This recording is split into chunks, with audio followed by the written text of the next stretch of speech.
Welcome to Video Games Are Hard, episode 29. I'm Sided Williams. Sid, I'm as they call me. Trey, as they call me.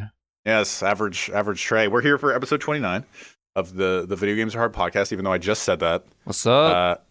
And we're here. We're present. We have no guest, and It's been, news-wise, I'm going to be honest, really slow lately. Although there is a key thing I want to point out here.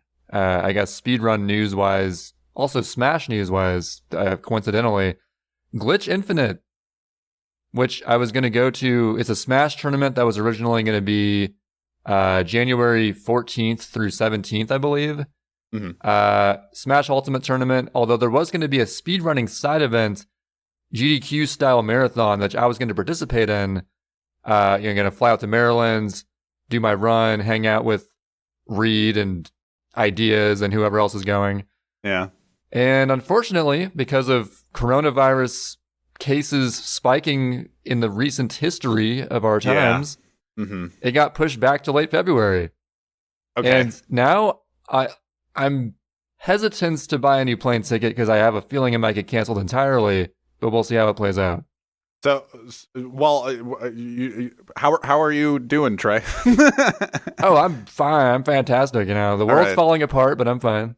Dude, lately, see, you mentioned the COVID uptick and stuff. I'm in lockdown again.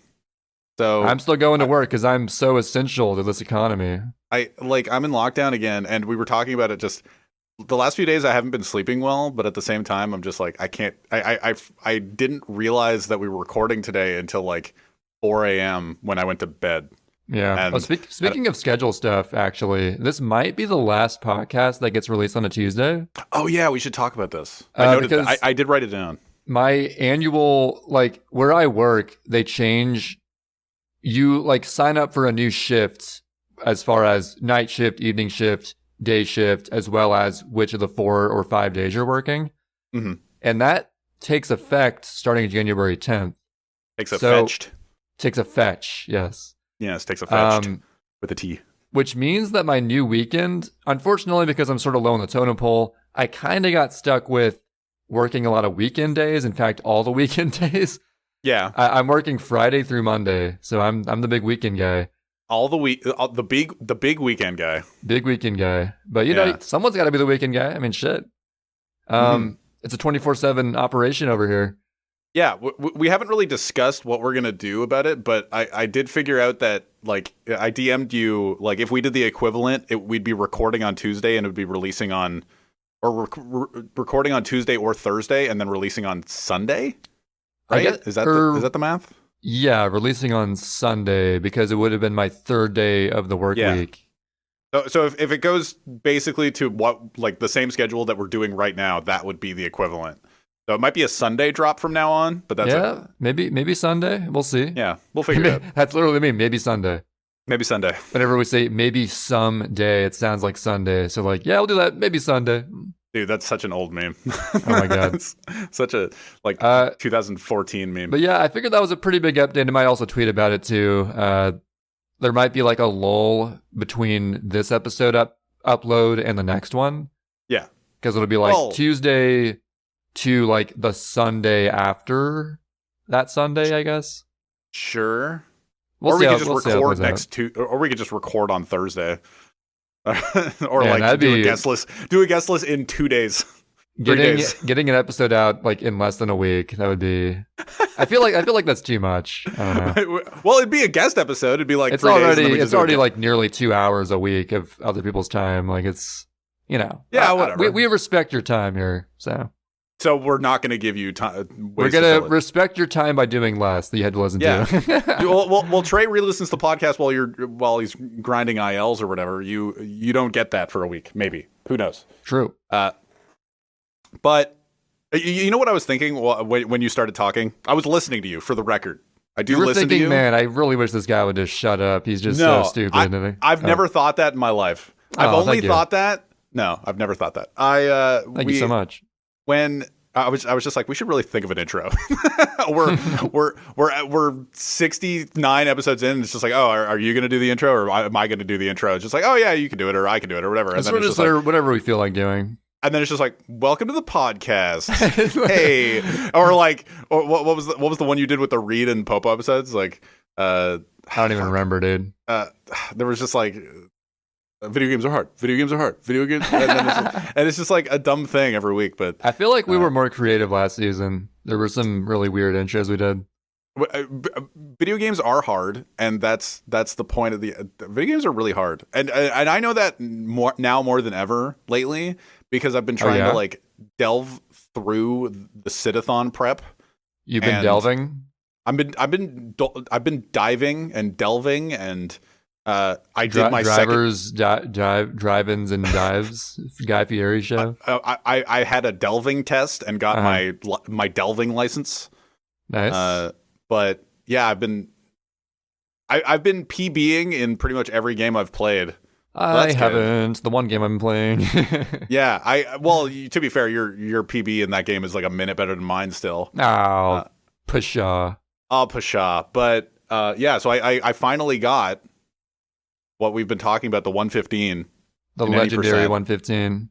I finally got that after choking. You Bob Dutch J. I did. I'm tied with Bouncy Boy and Paper Ario. That is a legendary tie right there. It is interesting. 3 old school runners tied to each other. Yeah, but I like the company. It's nice. People are just like, oh, you should try to bop calf. I'm just like, I don't know if that's really the goal. I think my next goal is to bop fetch. You said, I don't know if that's the goal. I think my goal is going to be sub 115.18. not bopping calf, but like sub 118.15.7. You know. Something reasonable, all right. Don't make fun of one of the people I'm tied with now. Yeah, that's what I'm doing right now. Because that's what Bouncy Boy would do. He'd be like, not world record attempts, sub 116.45 attempts. That's like 2016 shit. But yeah, so somebody said like, oh, you should bop calf. I'm just like, I don't. It's not that. It kind of feels hollow, being like, oh, you try to bop somebody who's been inactive for. How long has calf been inactive? 2.5 years? Yeah, that's definitely a hollow victory. That's how I felt. I guess, am I tied with... Leviton is a low one. Leviton had my current PB not recorded. What's the metric now? Okay, I'm going to talk about Sunshine for a moment. What's the metric? What's good for like sum of best? Like your PB against sum of best? So like ideally you get within 2 minutes of it. That's so hard. But like the closest I've ever been is 2:11. When I first got my first 115, I believe I was 2:11 off of mine. I'm 2:30, like 2 or something right away. Now. So my sum of best is a 1:12.26. Yeah, and my PB is a 1:14.58. So doing some math, I'm 2:32 off. Oh, so you're basically where I am. So if I saved 33 seconds without golding anything else, I'd be within 2 minutes of it. But yeah, so I finally got the 115, and I'm proud. I saw the whole run live too. Ooh, I was there because I didn't have work that day. Hog. But yeah, I was chilling the whole time. It was interesting. How to Cantaloupe at some point said, How to Cantaloupe. That was the first time I've seen How to Cantaloupe in. Yeah, same. When I saw him, I assumed he was just always showing up there. No, that was the first time he's been there in forever. But he showed up, and after the run, he was just like, "Oh, it was so chill that I didn't even realize you were on like this was like pace." And I was just like, I knew it was pace the whole time. I was just sitting there going like, "That's kind of the goal." Like, I don't want to get excited and then die in Noki 6 because I keep doing that. That's keep the like, thing. It's about being in that flow state and not getting too worked up about anything. That's actually. That's the thing for a topic I'll cover later this episode, but yeah. Sure. But yeah, I was just sitting there chilling. I've been trying to not say chilling so much. You're on Team Chill Swag. You can't help it. Well, also, I'm only on Team Chill Swag because I named it Team Chill Swag because I keep saying chill. Because you're so chill and so swag. And it's just exhausting. But yeah, I've been trying not to say that so much. Exhausting levels of chill. But... yeah, so so that was an interesting. I took it as a compliment. It's just like, oh, it didn't feel stressful at all, and I was just kind of like, yeah, it only felt real for like the last 3 levels because I'm like, after I didn't die in Noki 6, or like midway through Noki 6, I'm just like, please don't die. And you don't even know, like on the boat at the end, I was thinking, like I wasn't even paying attention to the boat. I'm just like, please don't crash. Like literally, my mind wasn't even paying attention to the boat. It was just don't crash, and. I didn't, and then I beat the game, and I got a 1:15:55. So that's a PIB in my book, in my notepad. Yeah, I definitely felt where Cantaloupe was coming from, except I could definitely tell your Corona, you were very nervous. Oh yeah, You were like, you were doing slow Corona, like playing it super safe. Well, also you had like a really bizarre spin jump in there, I think. I don't know, it looked very awkward, but it worked out. You didn't die, so I didn't die. I don't know what matters. My fast Corona is bollocks. That's the word that came to mind. But I personally, I always get nervous just watching someone do Noki 6 when they're on pace.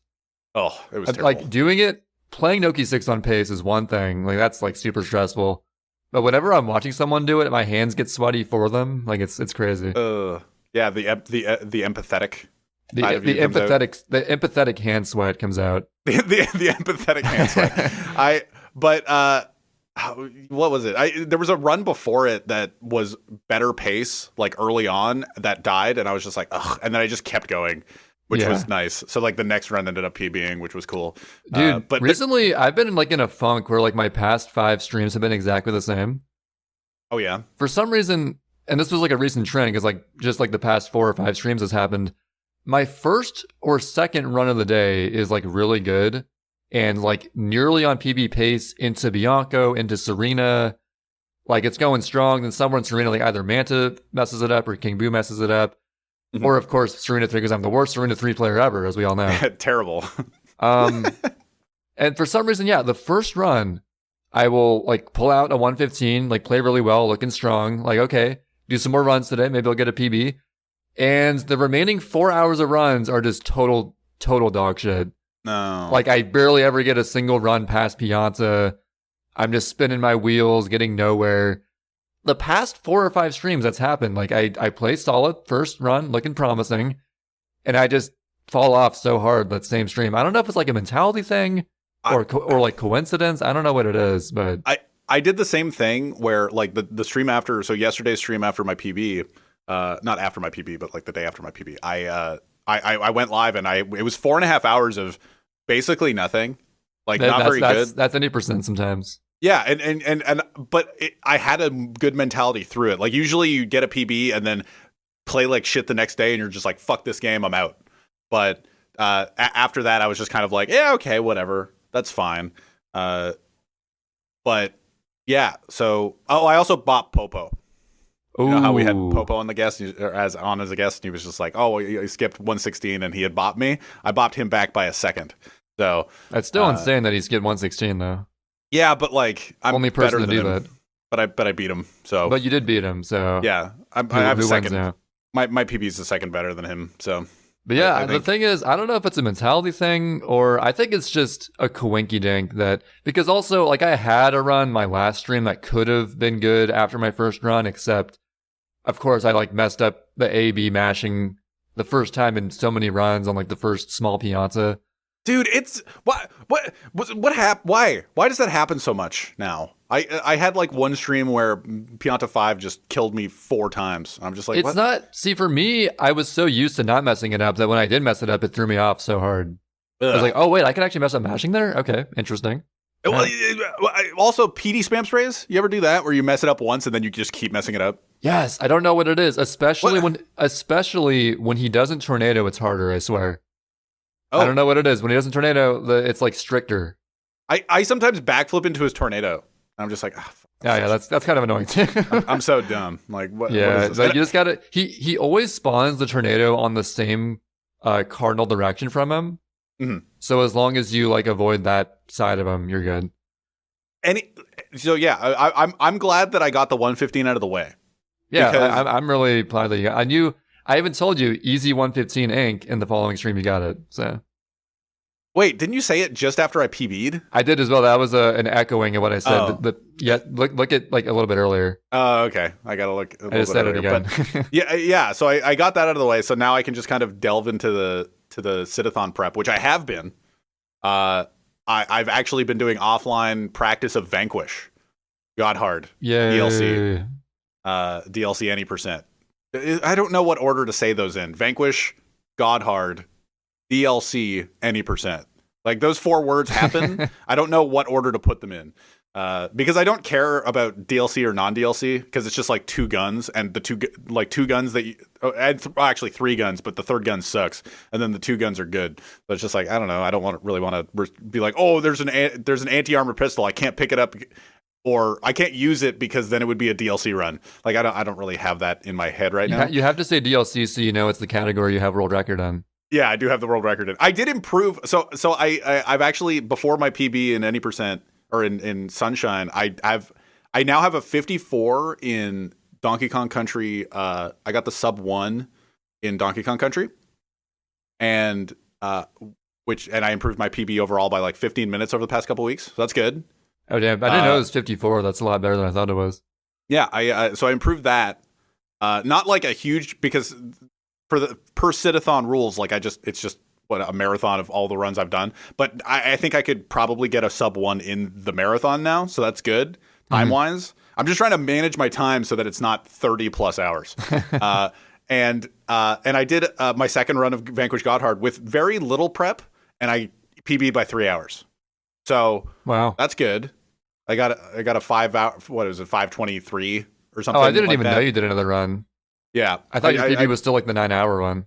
No, I improved it by 3 hours. It was. See, like I have to miss like 4/5 of Sid streams because of my schedule right now. That's just how it goes. So I did that, and actually last night I put work into actually skipping fights because I haven't skipped any fights, and now it's interesting. Now I'm actually looking at Vanquish Godhard as a speedrun rather than like a difficulty simulator. Like rather than just like surviving and getting past these bosses. So now I'm like going into the levels without looking at I'm treating it like Assassin's Creed Brotherhood, like we did Assassin's Creed Brotherhood, where I'm not looking at the world record. There is a world record that's 3 hours better than my DLC run, which doesn't use the DLC. But I haven't looked at it yet. It probably does all of the same things plus more.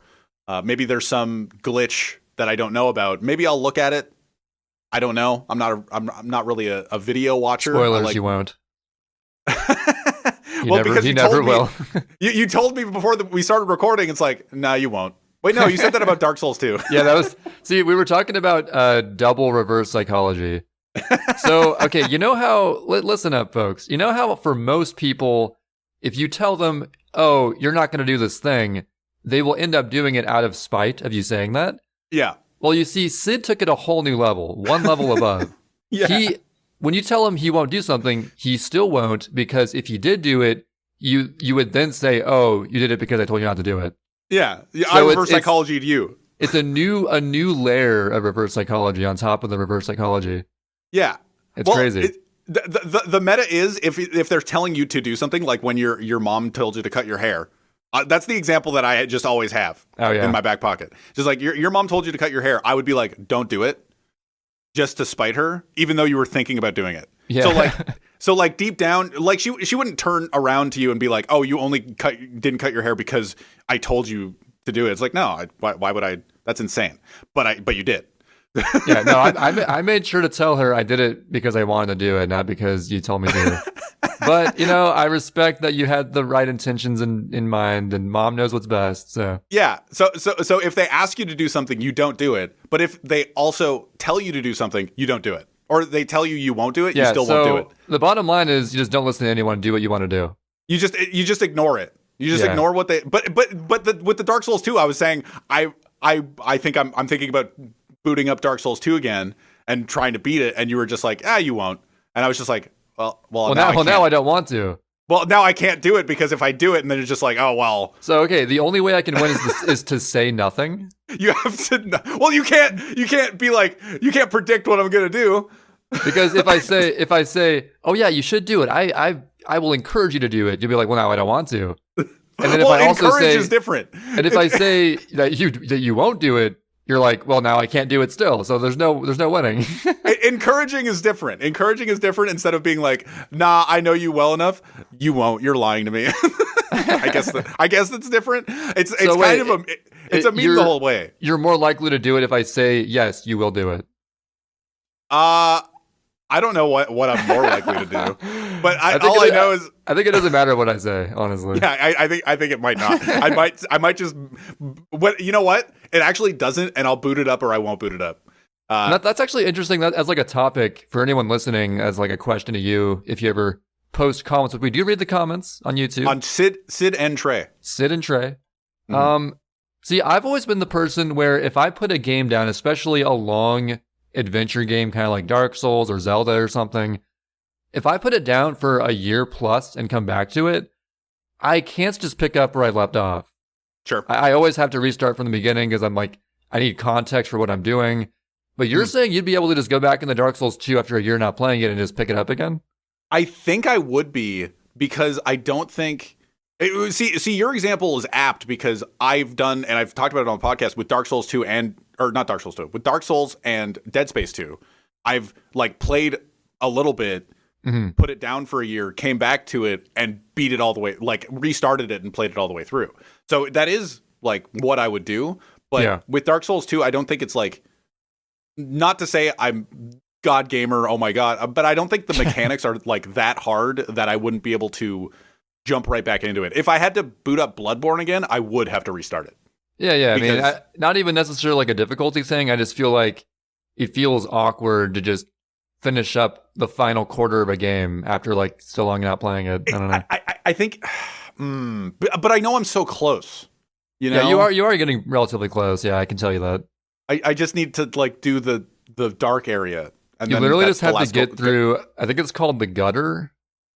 Yeah. And then there's like a thing after that. And then I got a final boss or whatever. Who knows? Yeah, I can't say. I don't want to spoil it. See, what's funny is that your discussion for Dark Souls 3, I knew what the final boss was. The what is it? What's his name? The Lord of Cinder. Yeah, the Lord of Cinder. Because I knew the name. Yeah. In the podcast where you talked about it, but I don't know what the final boss in Dark Souls 2 is. I actually have no idea. When I was fighting the Lord of Cinder, I didn't know it was the final boss. Yeah. Which is pretty funny. But I just thought, oh, hey, dude, cool. It's the guy from the title screen or whatever. And then like, oh, but there's more, right? Oh, it's over. Okay. I think with Dark Souls 2, the only reason I don't want to restart from the beginning is because I just don't want to restart from the beginning. I think that's the only reason. Because it's a shitty game. Well, I don't think it's shitty. It's just it was funny. Speaking of Dark Souls 2, yeah, I was just watching Barbarous King playing it before this, and you lost channel points. I lost channel points. We don't talk about that. He was going on and on like it's a big meme to just be like, "Oh, Dark Souls 2 is terrible. This game sucks. Bad game." Bad game. I mean, he on a serious note, he was like, "Well, it is kind of ridiculous to say like." Just because it's the worst of something doesn't mean it's necessarily bad. Yeah. But he clearly like enjoyed it the least of the series, which I'm the opposite. I think it's my favorite one. Yep. But that's just everyone has their own opinion. Yeah. So, what were we talking about? We were talking about the you won't do it, and then we were talking about the Dark Souls 2. What was I actually talking about? Your sit-a-thon. Oh, I won't watch the video. I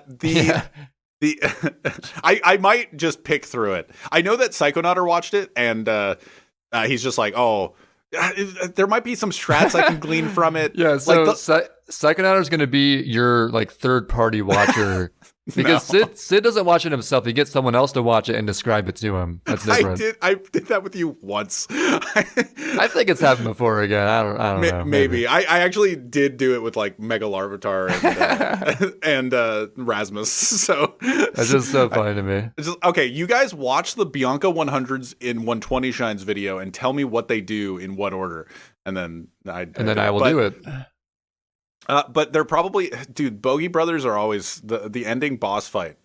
I will never, that is the hardest boss fight. I want to keep playing, I want to play hard games and like keep going just to find a harder boss fight than the Bogey Brothers at the end of Vanquish. Because that is the most difficult boss fight I've ever experienced. So would you say that Vanquish is the hardest game you ever completed? No. Really? It just has the hardest boss fight at the end. And there's a really cheap spot in the middle. What's the hardest game you've beaten? Vanquish. I've quit a game before. Okay. I've quit the hardest difficulty of Uncharted 1.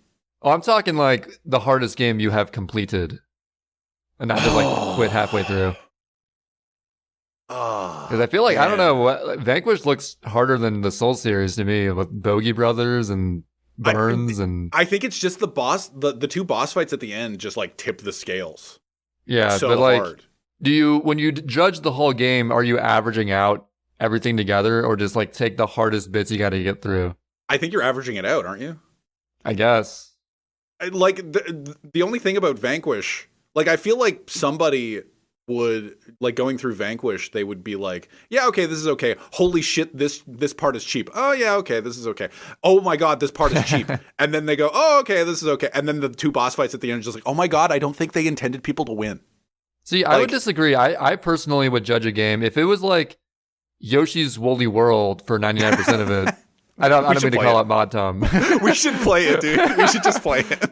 If 99% is like Yoshi's Woolly World on easy mode level, and then 1% is the hardest boss you've ever done, right? I would still call that the hardest game I've ever done. No. Yes, I would, because that'd be so boring. One part can be a deal breaker. Ugh. That's my opinion on that. Man, the hardest, like, you can go into like puzzle games, because like every individual section of a game is independent of other sections. So if if one specific tiny instance of a thing is the hardest thing you've done, I would say it makes it the hardest game you've ever beaten. Oh man, but I mean, you're entitled to your opinion too. So yeah, well, thanks, but maybe I haven't. You know what? It's called Video Games Are Hard. Maybe I haven't beaten that many hard games because I can't think of anything. Like, I mean, I haven't really either, except for like Souls games. I Want to Be the Guy. I was transitioning into what I actually would consider to be the hardest game I've beaten. Go for it. Recently. Well, Trey, I'll set you up. What's the hardest game you've ever beaten? All right. Well, some people oftentimes like to popularly bring up the Souls series. It's even a meme at this point, like, oh, it's the Dark Souls of Cuphead, of blah, blah, blah. It's the Dark Souls of Cuphead. It's the Dark Souls of Mickey Mouse animated-like games. And back in the day, I beat I Want to Be the Guy when that was a new thing. And now there's all kinds of I Want to Be the Guy clones. I Want to Be the Boshi and stuff. Never actually played that, though. But the hardest game I've ever beaten, you've probably never heard of. Ooh. Although I mentioned it on a previous episode, and that is Steven's Sausage Roll. Oh, yeah, okay, sure. Did you know I was going there? No, at first I was just like, oh, you're going to talk about Steven's Sausage Roll, be like the hardest game ever. And then it's just like, oh, I've talked about it on the podcast. I'm like, well, yeah, but is it like a different game? Like, okay. I got two-stepped. Super Mario Sunshine is the hardest game. I got baited. But yeah, I think Steven's Sausage Roll is just a big puzzle game where you roll sausages. I completed the game. Actually, I beat it. I got through it. I did it. Slow clap for Trey. Give me a golf clap, slow clap. All right, done. I never thought that I would. There were many points in that playthrough, at least a dozen. I thought, this is it. I'm stuck. I'm never going to beat this. This puzzle's impossible. Mm-hmm. And somehow I trucked on. I eventually logicked my way through the puzzles, and I came out on top. I am the Sausage King. You only had help for one puzzle. Yes, and actually the one puzzle that I collaborated with Sid and KO on, I think that was the hardest puzzle for me in the whole game. Oh, okay, cool. And I want to clarify the for me part, because I feel like the hardest boom. I move this here, flip that there, boom. There we go. It does actually nothing. It does nothing. No progress whatsoever. Boom. Yeah, it feels like it's something impressive though, right? Okay, but yeah, so I say for me because I feel like the hardest puzzle for a specific person is always going to be different. It depends on if you approach a particular puzzle in the totally wrong way over and over again, it just depends on how long it takes you to get to that one way that they intend you to go about doing it. Yeah. But yeah, Steven's Sausage Roll, in summary, sure. It's a game, and I watched the Joseph Anderson video on it as well, and he brings up many points that I think are very valid. That the game, it's not a very pretty sight to look at, as I'm sure you noticed. It was so funny. I was downloading things on my new computer and stuff. I was just like, oh, I'll download Steven's Sausage Roll. It's not even a gig. It's a small game, yeah. It took 40 seconds to download, not even. It's I would say it would fit right at home on the PS1. It looks like an early PS1 game. It's HD. It is HD, but very jagged, highly contrasting colors and textures. Yeah, I think it looks great. But that being said, it's not a game that's really meant to be like a visually impressive thing or anything. It's really, at its core, it's built around just these puzzles. At its core, you're rolling sausages. And moving them and stabbing them and whatever you want to do. Yep, whatever you want to do with those sausages. But yeah, and you were wondering, like, is it, as Joseph Anderson said, the best puzzle game ever? Yeah, I asked that before the pod, yep. And okay, here's my grand reveal of my opinion. No. I think, so tell me if this makes any sense. Sure, I will. The Witness is still my favorite puzzle game. Ooh. But Steven's Sausage Roll has my favorite puzzles in a game. Okay. Does it make sense? That does make sense. Because I feel like The Witness, as a whole package, like game feel and stuff, like the pretty environments and everything and exploring the island, I like The Witness as a game a little bit more. Yep. But Steven's Sausage Roll, just specifically, objectively, just the puzzles themselves, I think are better as a whole. I can imagine with Steven's Sausage Roll, so I've played 4 puzzles of Steven's Sausage Roll. Yeah, so we're pretty much equal footing here. Yeah, I collaborated with Trey, and then I downloaded it and played the first four puzzles. And yeah, so you've only experienced the ones where it's like totally flat ground, nothing crazy going on. Yeah, basically. And I can totally understand what you mean by that. Like, even thinking from just the perspective of playing The Witness, there's no puzzle in The Witness that I'm just like, oh, like maybe the color room. Oh, yeah. Like aspects of puzzles, not like puzzles themselves. Like no line puzzle itself is like, oh, I love that one with the blue and the white, and then I went through the middle. No, just like the different types of puzzles and like how you figure out the puzzles is the most satisfying part. But I can imagine watching you play that one puzzle in Sausage Roll and playing the 4 that I did, that you'd be like, have a more like overall experience with one puzzle where it's just like, you sit and look at it for a while, and then maybe thinking back to it, it's like, oh, what was my favorite puzzle? It's like, oh, that was really satisfying to figure out with you put the wall up and you move it around and all that. But like no line puzzle in The Witness probably could even hit that height. Yeah, like basically there's very few simple mechanics in this game, and like it expands over the course of the game. Like every new section they'll add something new you gotta like add in, such as breaking off the fork from the person. Spoilers for you. Sure. Yeah. There's just like they incorporate these things over time, and basically with what few options you can possibly. I was gonna say potentially and possibly at the same time. Potentially. Yeah. That's actually a word. Yeah. Yeah, that is. That's the same word. Of these few options you get, they really squeeze everything dry of what you can possibly do with them. Mm-hmm. And they expand the mechanics like so much. And yeah, there's so many individual puzzles that, again, going into it, it seemed like I know it's possible, but it doesn't look possible to me. Yeah. And then when the light bulb goes off in your head, you figure it out. It's like, boom. It's like, boom. You know? Boom. And there were more boom moments in Steven's Sausage Roll. Like The Witness, it's more about just learning the rules, and once you know the rules, it's like, okay, I just gotta like toy around a little bit, then eventually I'll get it.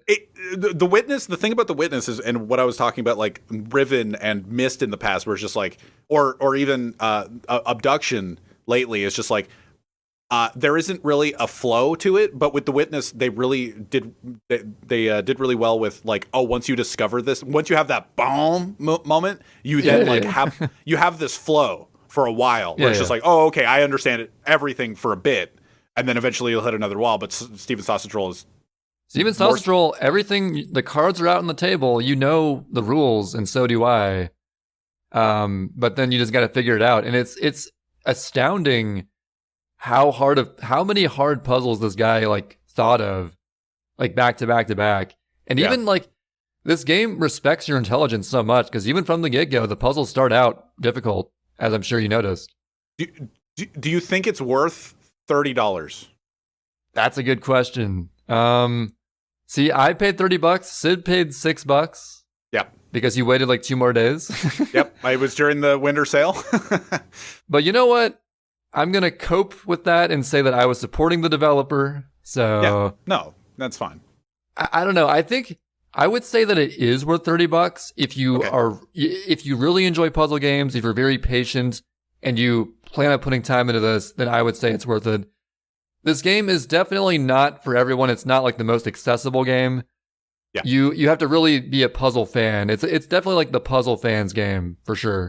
It's interesting because like I think I've figured out how I'm going to end up playing it, because I played it for an hour and I was just like, I was kind of bored. I was also really tired because I haven't been sleeping very well lately. Mm-hmm. So like I like at the end of a stream, I was just like, I'm just going to sit at my computer. I'll boot up Steven Sausage Roll. So it was probably the worst time to really even turn it on for the first time.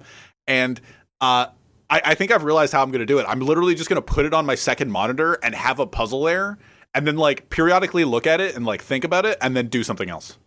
I think that's literally how I'm going to do it. I think what I mainly did was I played it in small chunks. Like I would attempt a level. If it took me like 15 to 30 minutes, I'd eventually move on to a different one. Yeah.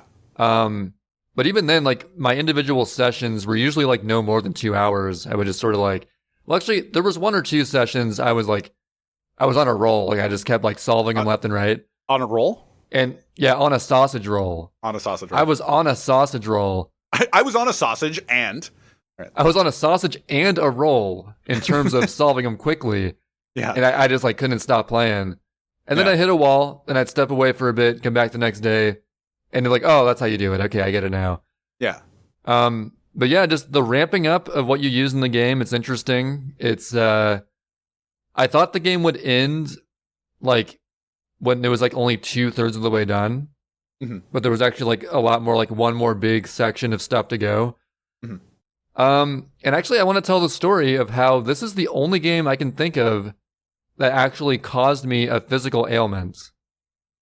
Okay. We're going to get into the migraine story. All right. So I don't think I've heard this. I'm a kind of person who I never really get headaches too often, maybe like once a year, and they're like very minor. Uh-huh. But Steven's Sausage Roll, when I was solving, probably the biggest difficulty spike in the game, which you'll get to eventually, is the Great Tower. It's like, I want to call it the Great Sausage Tower, even though it's called the Great Tower. It's just this big ass tower of sausages. You gotta like figure out how to get them around this perimeter properly. It's really tough. Yep.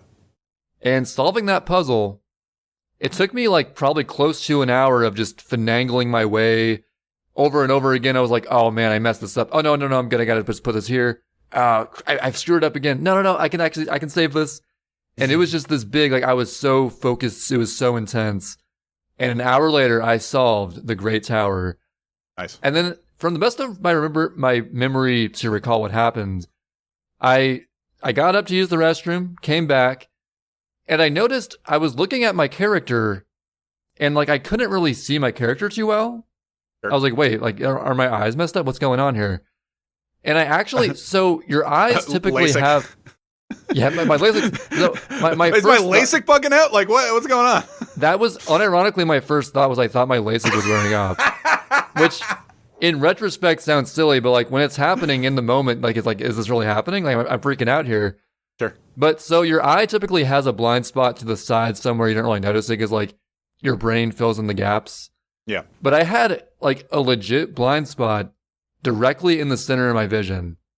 So looking at Steven in Steven's Sausage Roll like head on, I couldn't even see my character hardly. Like it was so weird. It was like there was like a section directly in the center of my vision that was blurred with like alternating blue and yellow lines almost. It was so bizarre. Like It was like subtle color. Okay. Like a subtle blue and yellow line blur directly in the middle of my vision. At first, I thought you were talking about like literally a mechanic in the game, but now we're talking about the ailment. Yeah, this is like, so I Googled exactly what was going on, like blind spot center of vision, and apparently this is just like a warning symptom, or like they call it an aura, a warning aura that a migraine is going to come on. Okay. And it lasted for like about an hour. I was honestly like so worried it was just going to be like a forever, like my vision was just fucked up forever somehow. Mm-hmm. And then eventually it wore off and I could see again properly. And then the headache came on, and it was like the worst headache in my entire life. It was so brutal. Ugh. And I felt nauseous, like I was going to throw up or something. And there's not really like a cure to a migraine. The one thing they recommend you do is drink water. And the big thing is laying down in a dark room. Mm-hmm. So if I was at work or something, I'd be screwed. But like I was at home playing Steven Sausage Roll. So I laid down, I took a nap. I took like a 2-hour nap or so. And actually, so this was actually 2 firsts for me in my whole life. The first was the migraine. The second first was I actually woke up from a nap feeling well rested. Woo! The few times I've taken a nap in my life, I always wake up feeling kind of gross and kind of weird. Mm-hmm. But from this migraine nap, I woke up and the migraine was gone, headache was gone, I could see fine. And I felt good, honestly. Like I was like, wow, okay. you were just like, I beat that sausage roll puzzle.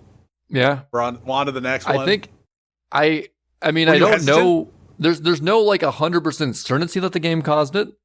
But Okay. considering like this game made me have to think in a way I never really had to think before to solve these puzzles, I think I was so focused on this puzzle for so long and like so intensely working on it that it gave me a migraine for the first time in my life. And I would not wish a migraine on my worst enemy. It was so rough. So your brain oriented itself in such a odd way that it was flexing muscles it had never flexed before. I legit think that's what happened. Mm-hmm. And so when you get to the Great Tower, don't focus too hard on it. I'll warn you. Yeah, you know what? I won't. I'll do that. All right. It makes you think. Like, I don't think I've ever had a mind raid before. But do you have more respect for Huffle your Puff right now? Oh, does he get migraines? He gets constant migraines, I think. Oh damn, yeah. Respect to Huff. Yeah. Cool. So okay, all right. So Steven Sausage Roll. Yep. Out of 10. Oh, I've got a couple more notes before I give like a rating. Oh, okay, I guess. Sure. I guess in general, like the key thing is seeing the win condition in puzzles, and your mind almost sort of. I think the migraine is what adapted my mind. It was like changing my brain around. Mm-hmm. The win condition is cook the sausages. Yes, the win condition is cook the sausages. But the thing I is, like, out. 10 out of 10. the more you play this game, the more you start thinking, like, what does the developer probably want me to do here? Sure.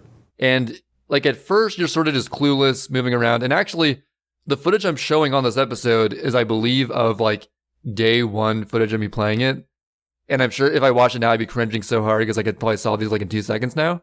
Mm-hmm. But you're seeing day 1 footage of me just messing around as an average person would probably like playing this game. Mm-hmm.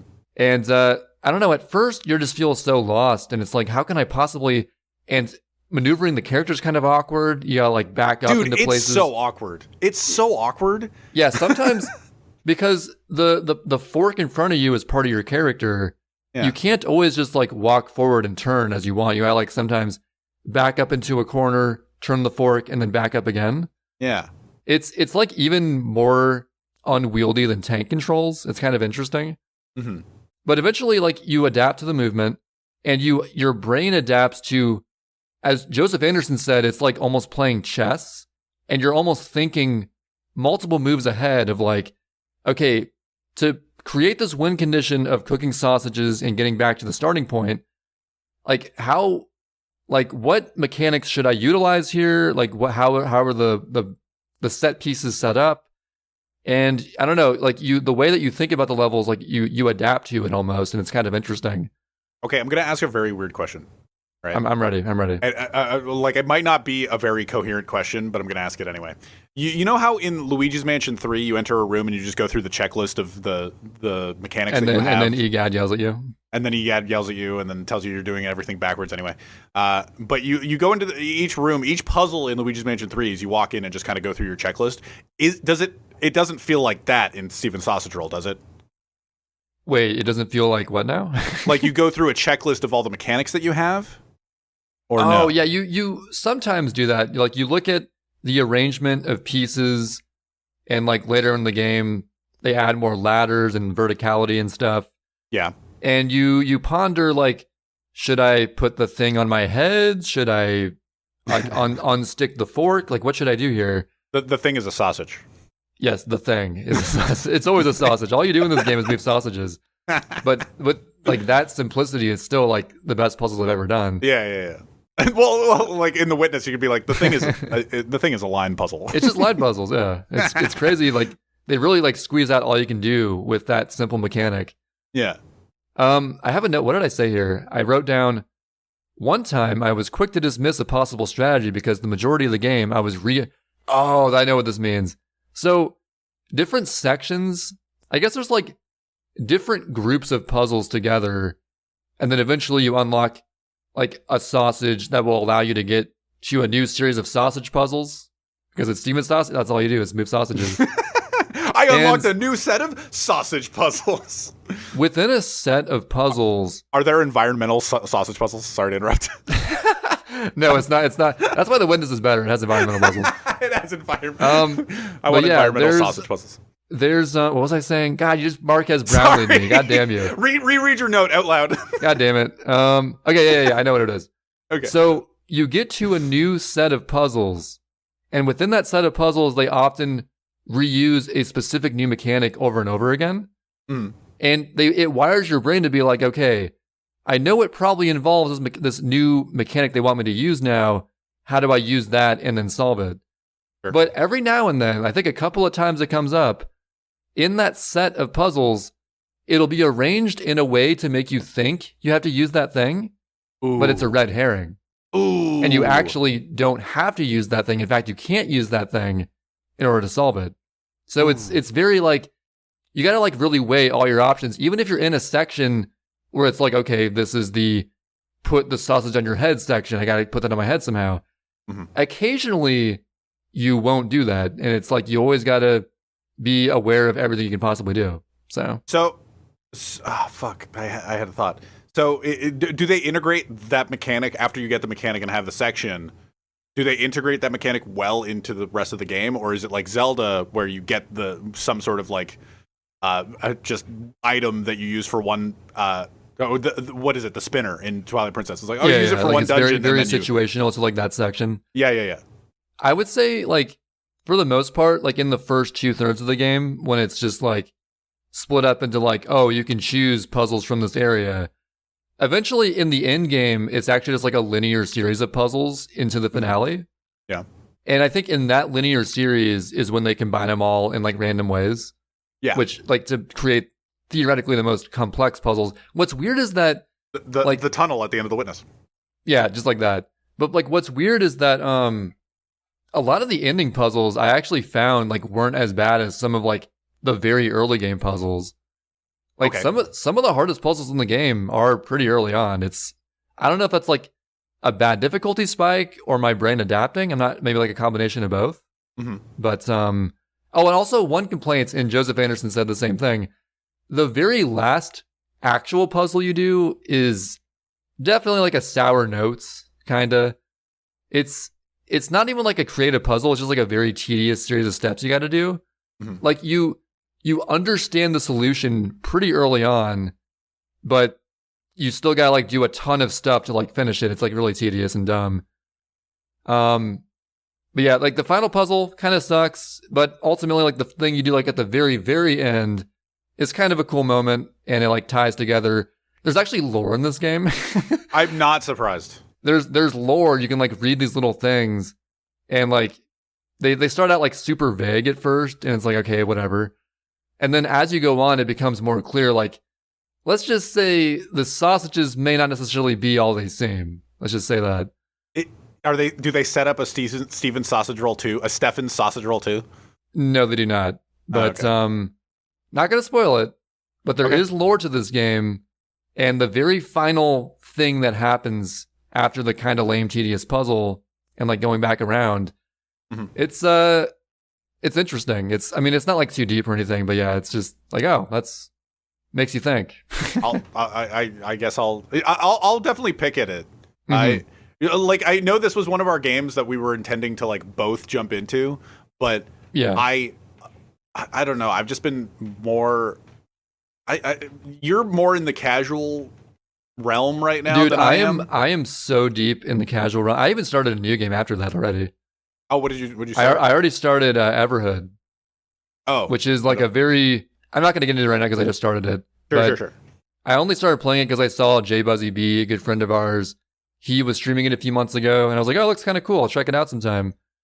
And all I'm going to say is it's a quirky Undertale kind of game. That's sort of the core gameplay is an anti-rhythm game.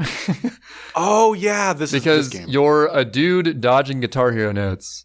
Yeah, I was just like Everhood. I'm like, that sounds familiar. It was it was that game. Yeah. The core thing is dodging rhythm game notes, but there's also like more little mechanics to it than that. I'll play more of it soon. Yeah, you're more in the casual realm. For sure. I played the hour of Steven Sausage Roll. Other than that, I've really been thinking about jumping into Hollow Knight. I was debating. I was between Hollow Knight and Everhood. Yeah. And I figured I may wait till maybe after Elden Ring to play Hollow Knight. I don't really know. We'll see. Yeah, so Hollow Knight is probably where I will. Like they're probably way different games. For sure. Hollow Knight versus Steven Sausage Roll.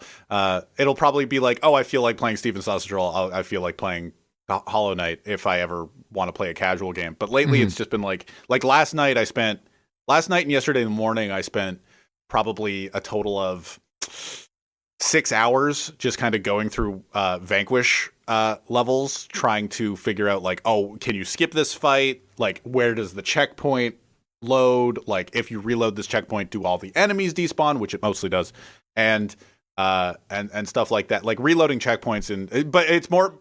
My point is, I'm in more of the speedrun mode.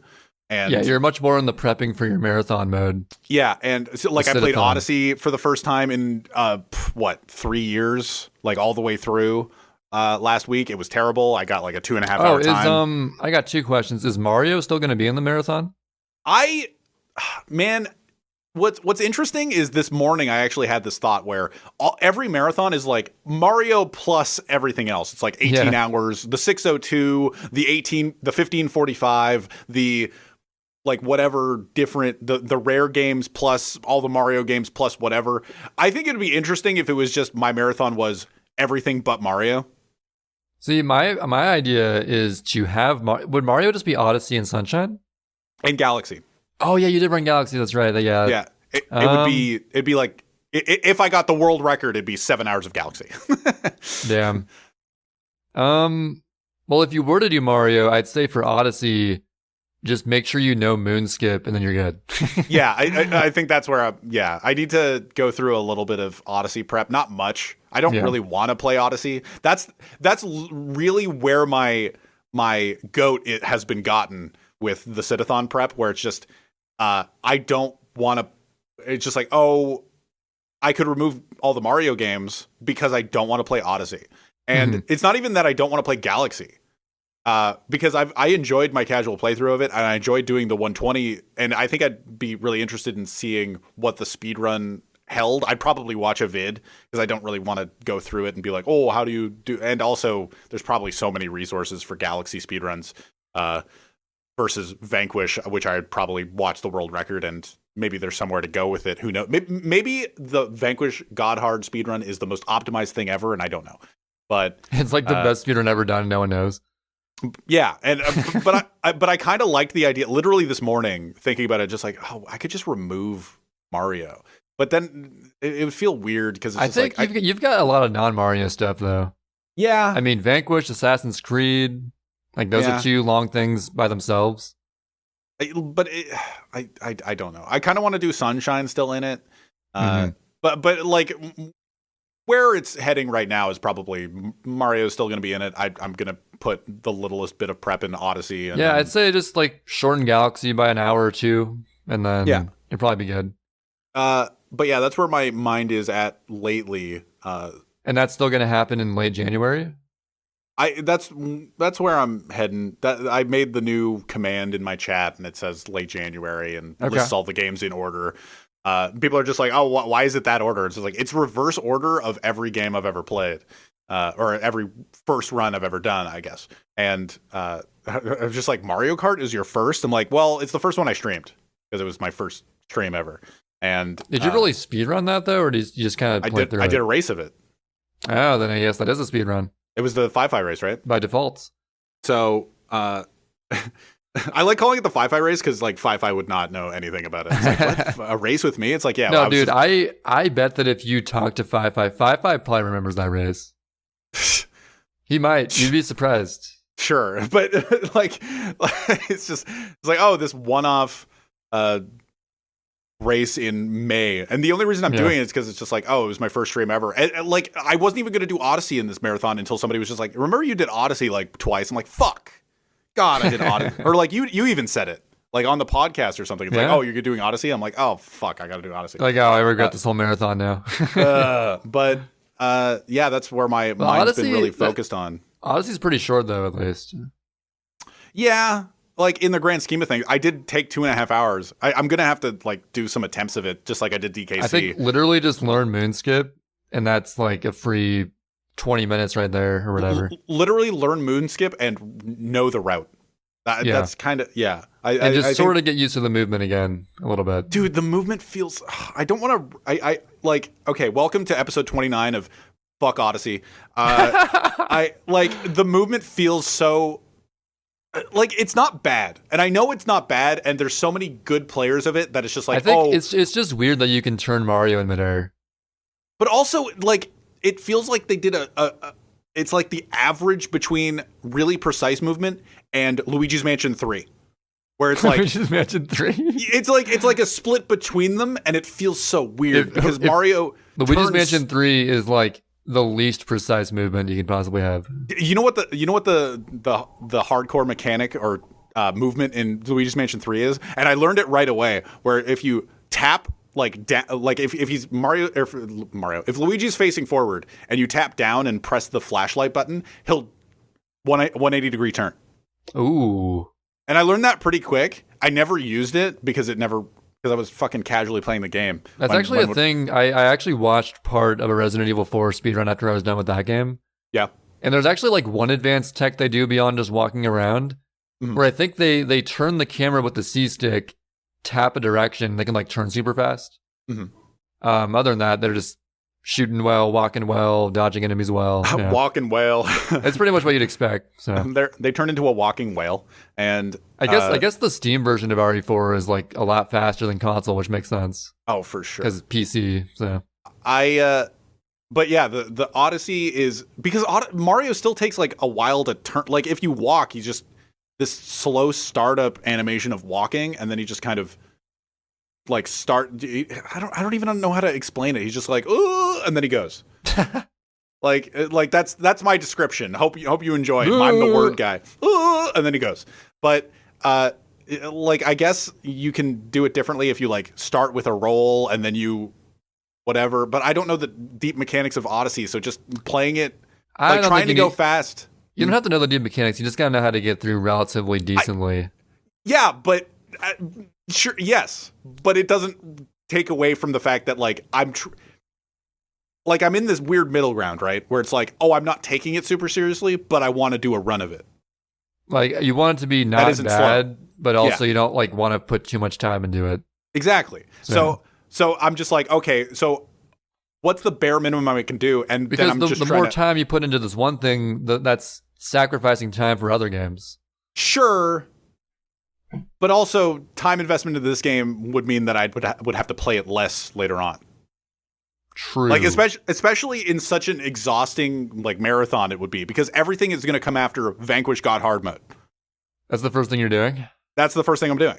Damn. Because I think if that goes off strong, like sub 5 hours, then it'll be a good marathon. It'll be such a relief beating beating the final boss of Vanquish in the most recent run I did like 4 days ago or however long it was ago.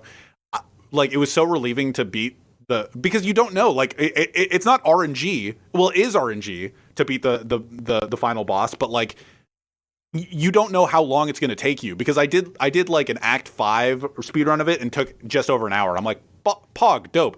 And then I first tried both of the first bosses, which are like There's actually 4 bosses in the whole thing, but I only count like 2 of them as actual bosses, where it's just like the chandelier. I can't remember what it's called.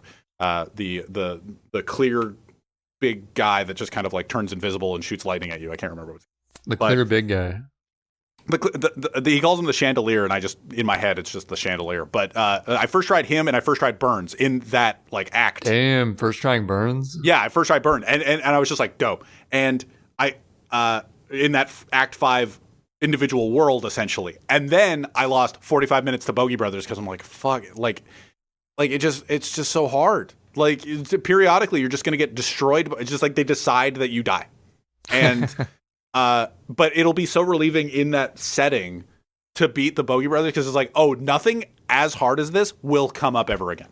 Like, like I will be playing for another, I don't know, 20 hours or more, 25 hours, but nothing will come close to how difficult that run is in like questioning if I can beat it or not.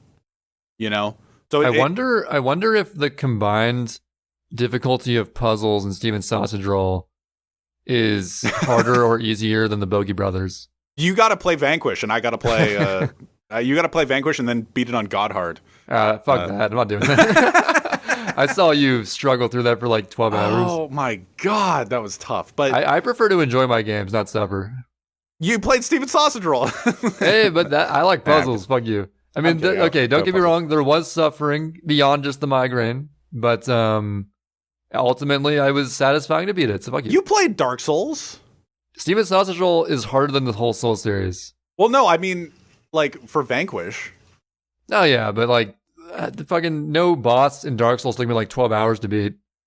If Vanquish started with that boss fight, that would be, like, just like, this is going to be how difficult God Hard is going to be. Oh, my God, fuck this. But if it's like, literally the last thing, and you know it's the last thing because you've already played through hard. Yep. So like I knew that was the last fight. Talking about Vanquish again, but I think let's just focus on getting to Control some year, and then getting to Control some year. We'll play Control eventually.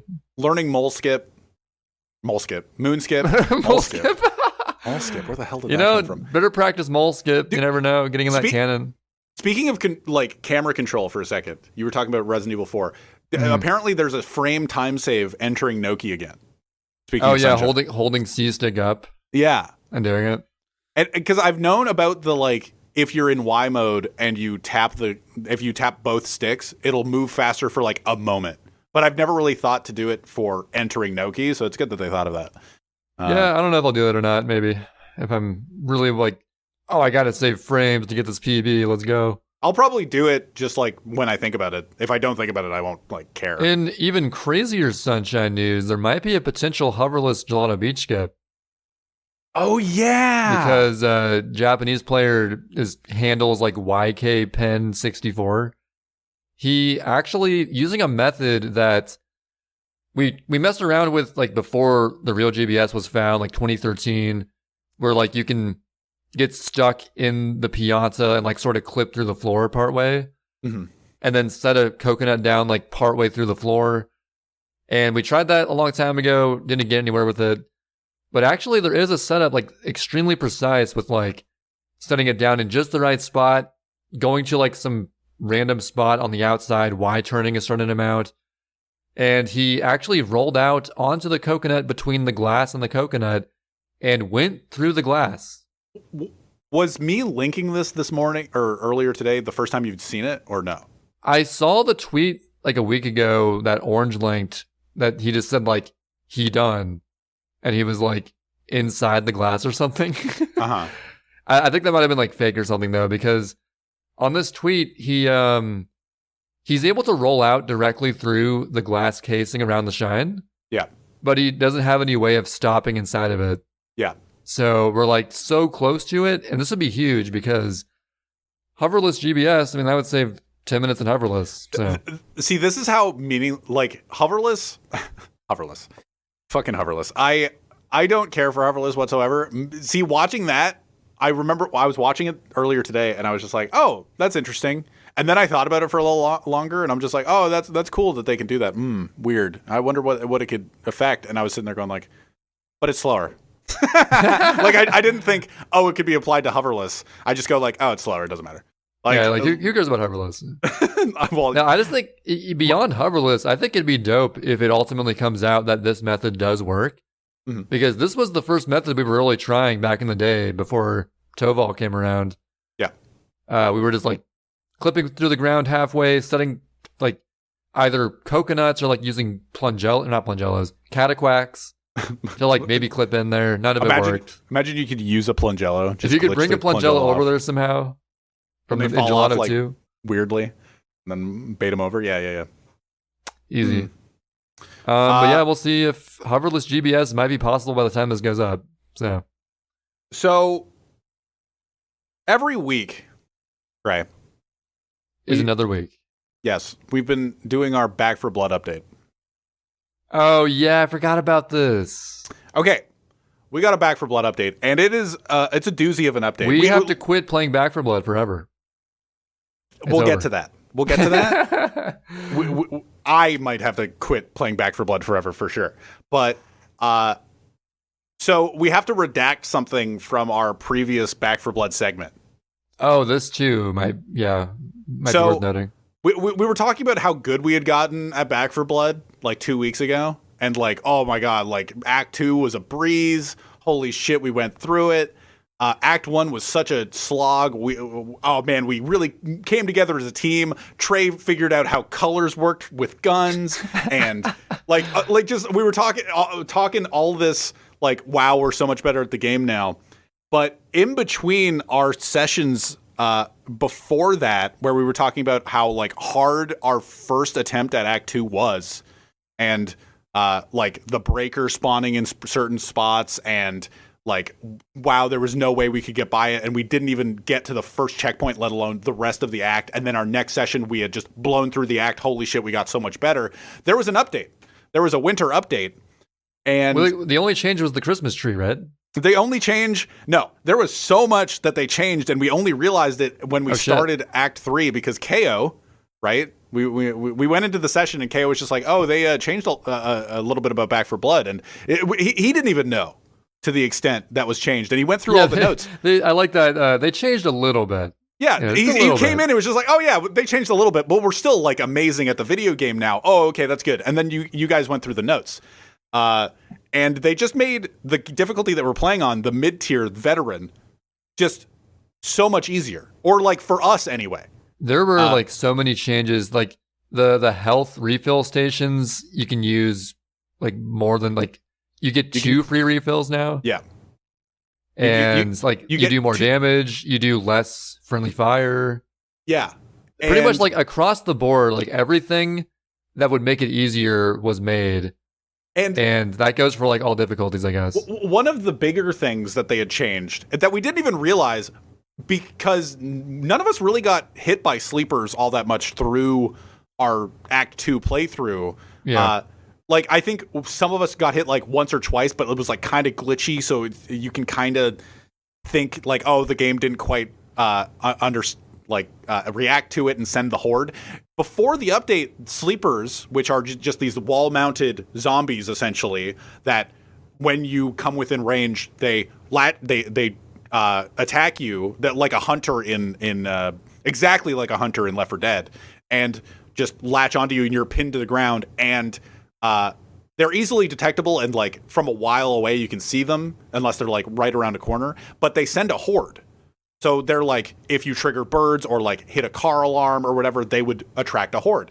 And it was a really big issue for us because KO mapped his build around this character now that can detect special infected. What are they called in Back 4 Blood?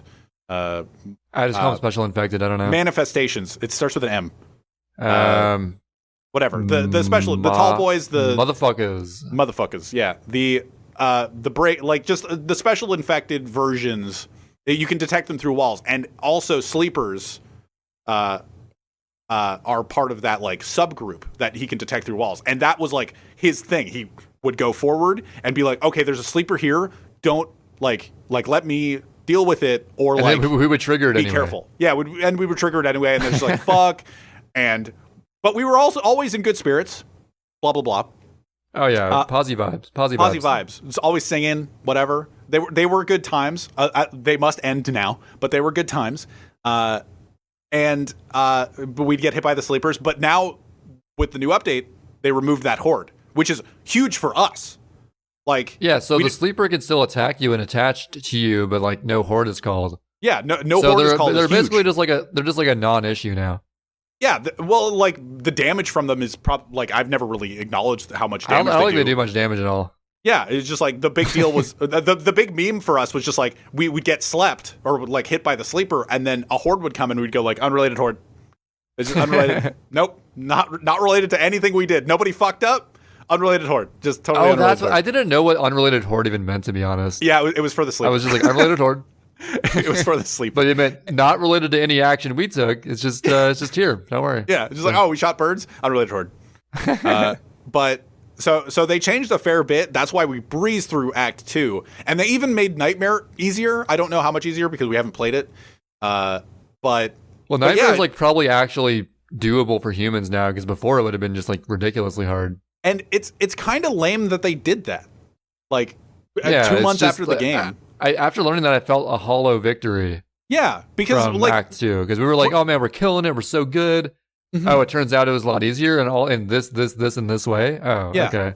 Well, it's just lame in general, because Act 1 was such a slog, but when we beat it, it was like euphoria. Dude, yeah, we felt amazing. It was like solving a single sausage puzzle in Steven's Sausage Roll. but Act 2 was like we played the first segment, the first checkpoint pre-update. So, we were getting fucked at the beginning of Act 2 before the update. Yeah, and like I think it took us a couple tries or whatever. We did beat it in one session, the first checkpoint. Yeah. And then we didn't start the next session. Oh, it was the second checkpoint that fucked us up. Yeah, the second checkpoint the first one we got through like no problem. I think it took us like a few tries. But like we got through it. Yep. And the second checkpoint fucked us up, and we talked about it last podcast, but now we have the or last guestless podcast, we have the retrospect, we have the 2020 hindsight of that was the harder version of what we are now, or what we then played, because like the breaker was spawning everywhere, and the birds were such a hassle, and all of these enemies were coming from everywhere, and we couldn't even get past like the first segment of that checkpoint, let alone the next part. And but then we just breezed through the second act, and we were just kind of sitting there going like, oh yeah. And I even said on the podcast 2 weeks ago, it's less memorable because we took less time. But now that we have the hindsight that it's just like, oh, it was updated so much. It's like what you said. It just feels hollow. Mm-hmm. And because we just put so much effort into the first act, and then the second act was just like, oh, okay, well, now we're just going to make it easy. It's like, well, that's like, it just felt like the training weights came off. You know what they should have done? If they wanted to do that, they should have just made another difficulty. Yeah, dude, imagine they just like... That's what I was always saying they should do, is have like a 4th difficulty option, because the jump from easy to veteran was like ridiculous. Like easy is like a joke. There should just be something like hardened, like Call of Duty has. And they even made easy easier. Yeah, and easy was like... I played easy for a bit with like Quan, Dapper, and Huff. Yeah. And it was just like a joke. Like, and we were like brand new to the game, just breezing through it. And it's like, I wish there was something between this and veteran, but there isn't. So. Yeah, they should have just made an in between that and veteran, and then we would have just stayed in veteran and been perfectly happy. I feel like it's so easy to make new difficulties, because you literally just like tweak different things. Like, oh, you do this much damage, this much friendly fire, this much, like the checklist of things. I bet making new difficulties wouldn't even be that hard. So yeah, and it'd be like, oh, okay, and it would have made it very clear to us that there was like an actual gameplay update.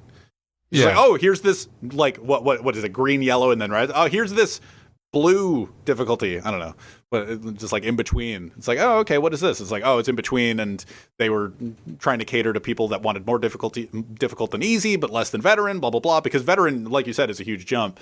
And, but like for us, we didn't want to jump to Nightmare. We weren't going to do easy. And we probably, even with that new difficulty, we probably wouldn't go back to blue, whatever, hardened, whatever difficulty you want to call it. But we would have toughed through veteran. But so all that happened, and then the real bad news. The real bad news. So Back for Blood blue screened my computer, and Your old computer. Yeah, it blue screened my old computer, and which it's understandable. It was a really really old Windows 7. It was old, understandable, right? It was time to get an upgrade. Yeah, 7 to 8 years old. Bought it in 2014 to stream, and now it's just like vintage. I was thinking about replacing it anyway, but still, like during another session of Back for Blood, I alt tabbed at the wrong time. That's what it was. I was trying to think of how I blue screened that time. Just like, what was I doing? Because we were in the safe room, and I was looking at the guns, and I got a Discord notification, and I alt tabbed at like the same second I bought a gun or somebody opened the door or something, and then just like my everything died, and and I was just like, fuck. Blue screen, and I was sitting there. I rejoined the call on Discord, being like, "Oh, okay, I'm booting back up. It'll be fine." It fried my graphics card, and I was just like, "Holy shit! I can't boot up anything." And then my computer was like running badly, and I was just like, "Okay, well, I guess I'll." After a couple days of thinking about like, I could re-buy the graphics card, I'm like, but I have to pretty much buy a whole new setup. Fuck it, I'll just get a whole new setup. So I spent a fair bit of money. It isn't cheap these days, for sure. Well, no, and I built my PC in 2014. But nowadays, like going back to COVID, shipping to Canada is not really something that people do lately. Not the highest priority compared to America. It's like, we're going to bring separate pieces of PC, like very, very slim pickings up here for building a new pick. I've been trying to, PIB is PB. Yeah, there's PIB, there's pick, there's whatever you want. But yeah, so I bought a whole new rig or whatever, and I was just like, okay, cool. Have it. And everything worked fine. We're chilling. I think that is true now. Like buying pre-built PCs is pretty much better nowadays. Yeah. It was buying all the separate parts, putting them together. I know that what I would have bought, like the combination of pieces that I bought in 2014 would have been $500 more if I bought it like in a rig. Yep. In 2014. So that's good. But I don't know. There was also like a lot of Christmas deals going on. So I'm like, let's buy it. And, so then I was excited to just like, we're fine. Man, I'm so excited because my old PC didn't really run Back for Blood very well. Every now and then I could like see the hitches, like, there's too many zombies on screen. It's running slower. But your current PC definitely runs stuff a lot better. Yeah, and as it should. And I was excited to play Back for Blood, and we started up Back for Blood, and we were talking to like Dappy and KO about just stuff. We were talking about Rock Band, Mike. I remember our conversation as we started. We were talking about the one thing that's held up even longer than your PC is just that Rock Band mic. Yeah. And actually what's funny is that the mic I'm using right now is falling apart because it has a sock over it most of the time, so I didn't realize it, but it's been happening for like a couple weeks. When I move my mic around, I hear this rattling noise, and I'm like, okay, it must be just like the mic is in a shock absorber I got recently. Maybe like it rattles around in there. No, I took the sock off. It is like split in half. Like the top half of the cylinder became detached from the bottom half entirely, and it's literally just balancing on top of it now. So I may be due for a new mic. I mean, I've had this mic since 2017. It's lasted a fair bit, but it still works as long as it stays together. Mm-hmm. But Sid's Rock Band mic has held up since like the Stone Age. So. Yeah, since 2014. And like the funny thing about it is like we were talking to Dappy and KO, and I was just Dappy was just like, I need a new mic. Like there's some issues with it, like picking up stuff that it shouldn't, and then I have to like reset it in order for it to work again. And I'm just like, okay, you should get a Rock Band mic, like just as a because I always just suggest, Rock Band mics are sick. Yeah, and he was just like, you wouldn't think they are, but they are. He's just like, lol XD, get a Rock Band mic. And I was just like, yeah, I have an extra Rock Band mic if you want it. And he's just like, okay, blah, blah, blah. And it's just like, meme. And then he didn't realize that I, in fact, like, if listening to my voice right now, I'm talking into a Rock Band mic. And it's better than like 99% of mics I ever hear on like streams or anything. And everybody, and you were even talking about it the other day. It's just like, you wouldn't think that a Rock Band mic. I know this is like an offshoot. Like I'll get back to the Back for Blood thing, but it's just like this is how the session started, so it's just like on my mind. But like even with this whole new setup, I'm just like, okay, well, plug in my Rock Band mic. Like I didn't have a more complex thought. It's like, oh, what mic are you? Oh, it's the same mic. Like I'm still using the Rock Band mic. I've been using it for 7 years. It hasn't crapped out on me. It's not falling apart. It's just sitting in front of my face still. But Dappy was just like, oh, you use a Rock Band mic. I'm like, yeah, I use a Rock Band mic. It's not a meme. Well, it is a meme, but it's like it's not a meme. It's a meme, but it's not a meme that you're using it. Yeah, exactly. You're not joking around. No, I'm literally not joking around. I don't even think about it. It's like, oh, there's a mic. Like if you see the microphone on my stream, that's a Rock Band mic. That's it. And I bought it with Rock Band with like one of the packages, and I have like 2 replacements if this one like craps out or something. I have like unused ones that are like in my closet or somewhere, and it's perfectly fine. I don't feel like I need to spend thousands of dollars on a microphone. But yeah, so that's how that session started. And I was like, thousands of dollars. Well, I there are some like really high end microphones. Oh yeah. Like I don't think those are meant for consumers though. Oh yeah, for sure. And so yeah, that's how that session started. And I was just like, oh, it looks good. Like I was trying to fuck with the settings and being like, it looks kind of blurry, but maybe that's just like the refresh rate on my new monitor because I actually got a new monitor too, whole new setup, stuff like that. My new monitor doesn't do 4:3, which is so you have to play Sunshine in widescreen. Well, I haven't. I need to use my old monitor for that, but because I haven't plugged that into my new setup yet. But anyway, details. So we started, and an hour and a half in, we were just playing, and it was running perfectly fine. I shot one of those node puzzles that we keep complaining about. One of those nest nodes. It's just like, oh, we got a nest node puzzle again. It's like, oh, okay, whatever.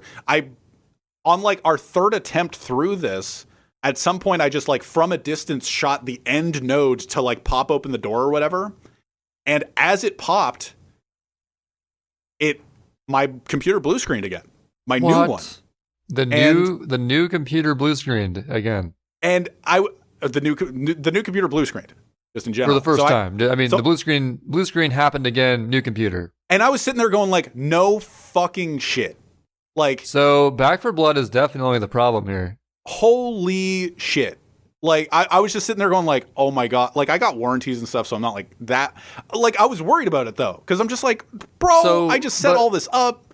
So, like, somehow Back for Blood is, like, frying your stuff. It's, like, overheating something. It's like something's unoptimized. I don't know. I wonder, like, I saw a Reddit post that was from... See, we were thinking that it was caused by the new update somehow, because this only happened after the new update. Exactly. And I saw a Reddit post about a similar thing, but it was before the update. So maybe it was always an issue, somewhat? I don't know. I'm not sure, though. But like, I remember shooting that node. It wasn't an alt-tab thing. I was shooting that node. The only difference was that I had both monitors on. Like, when I was playing Back for Blood in my old setup, it was just, okay, this is the monitor. I'm not going to risk this. I'm not going to put, like, I wasn't in my mind risking a blue screen. I'm just like, I want to make this run better. So I'm just like, oh, okay, I'll put both monitors on. It'll be fine. And then blue screen, and I was just like, huh. And you could tell I was mad. Yeah. Yeah, like, I do. I'd be pissed too, for sure. Like I was in the Discord call, like on my phone, booting it up, and I'm just like, you were not in the mood for jokes. You're like, dude, I don't know if I can play this game again. This sucks. KO was making jokes. I was like, shut the fuck up. And and hey, you know what it is? Different people cope with different mechanisms. KO copes with jokes. You cope with being like, fuck. Dude, well, like I cope with if it wasn't me, I'd be crapping jokes. Maybe I'd be crapping out jokes. Crapping out jokes left and right. But yeah, in that moment, I was definitely not, because it was like it's booting up in advanced mode. I don't know what the fuck's going on. I think tech issues or internet issues are like the most frustrating things in the world.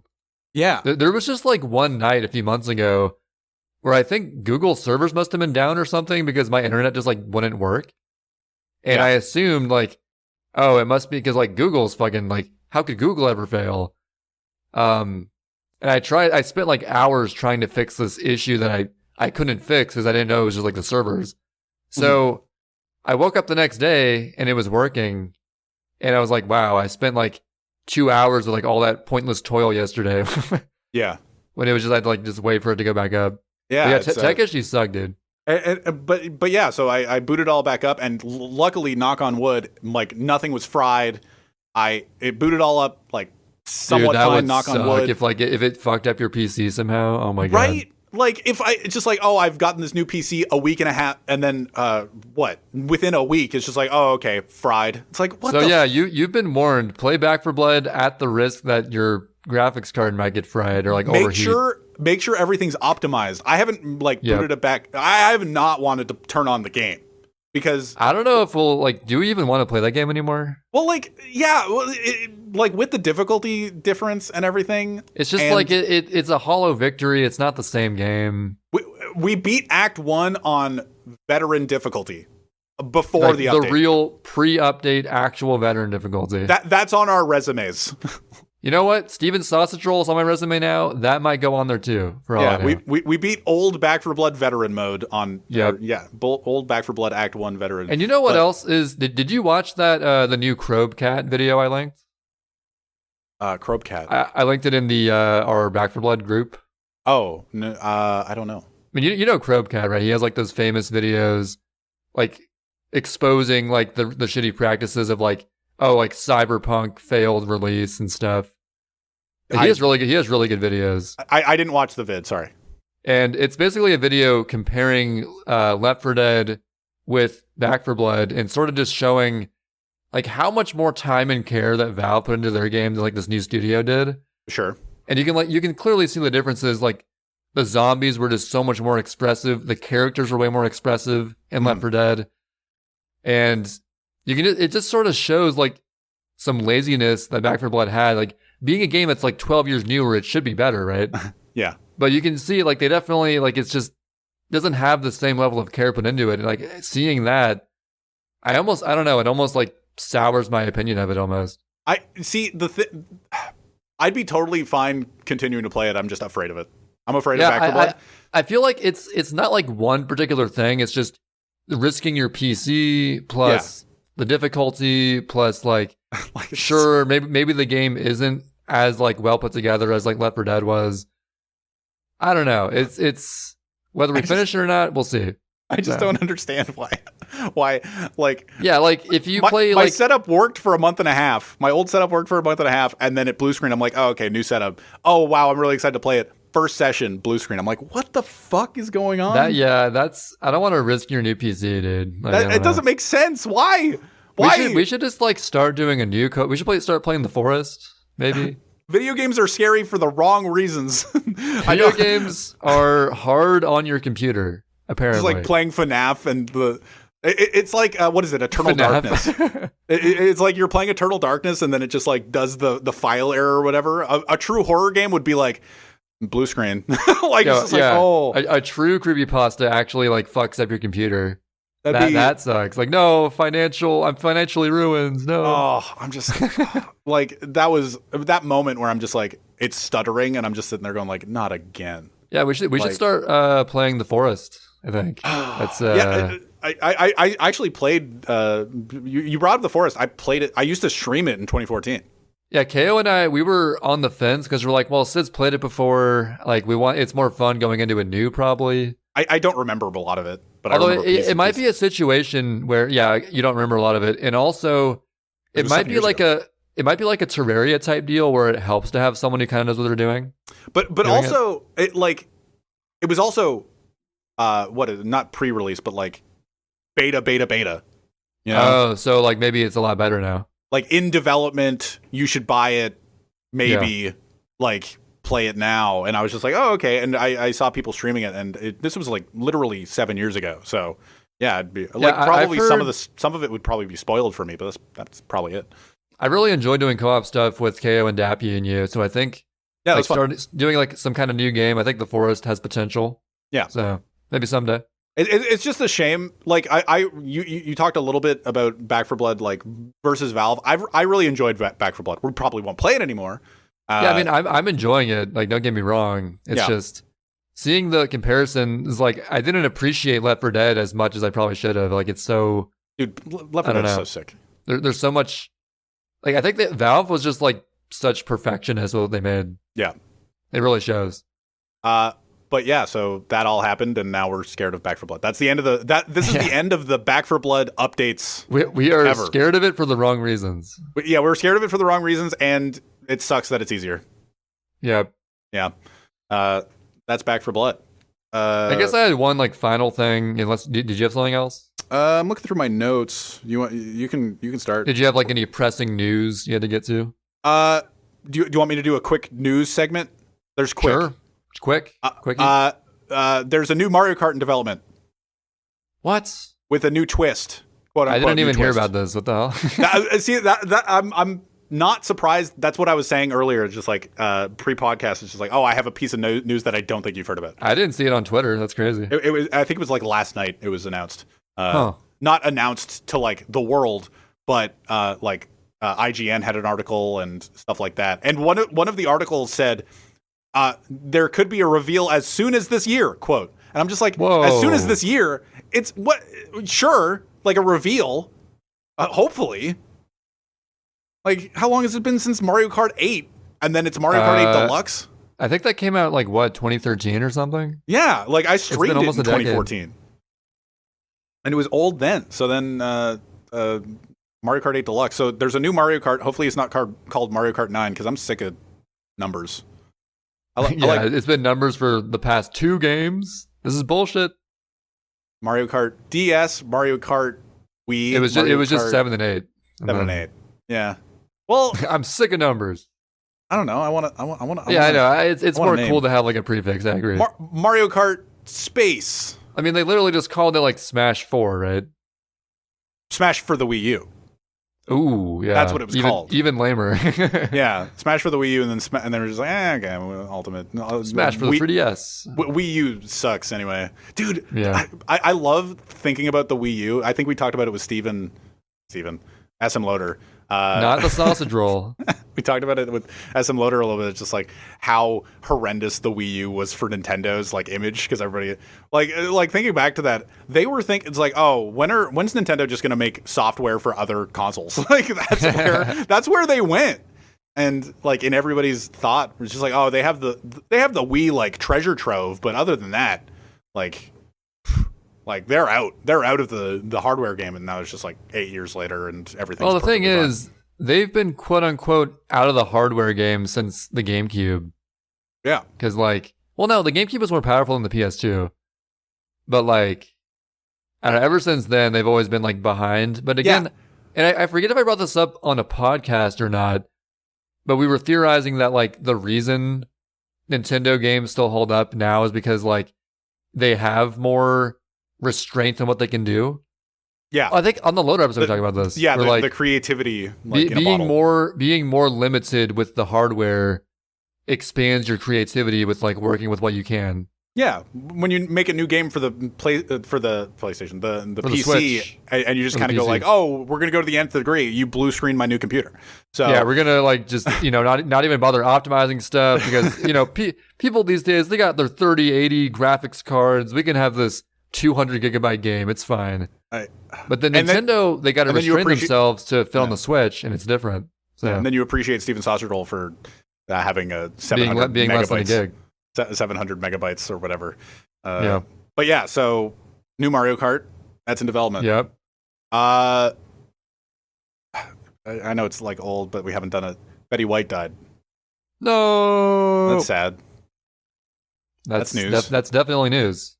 Yeah, it's definitely news. I remember watching like a bunch of old.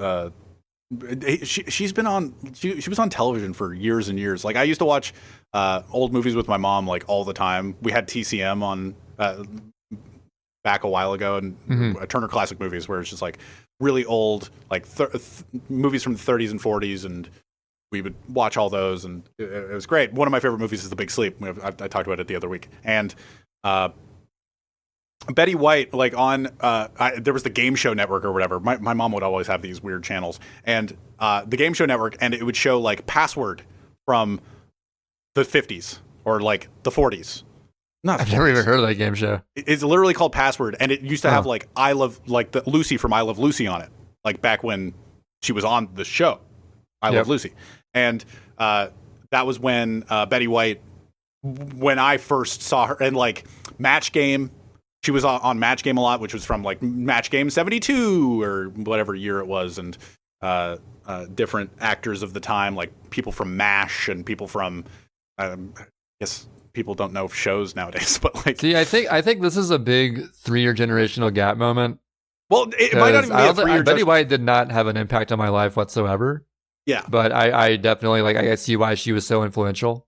It's not. I don't even think it's a 3-year generational gap. Like I grew up listening to classic rock like songs. Like I think it's like it's the 3-year generational gap. Plus, my parents are like, I guess your parents are not that much younger than mine. My parents are old. Like my mom had me when she was like 39. Okay. So yeah.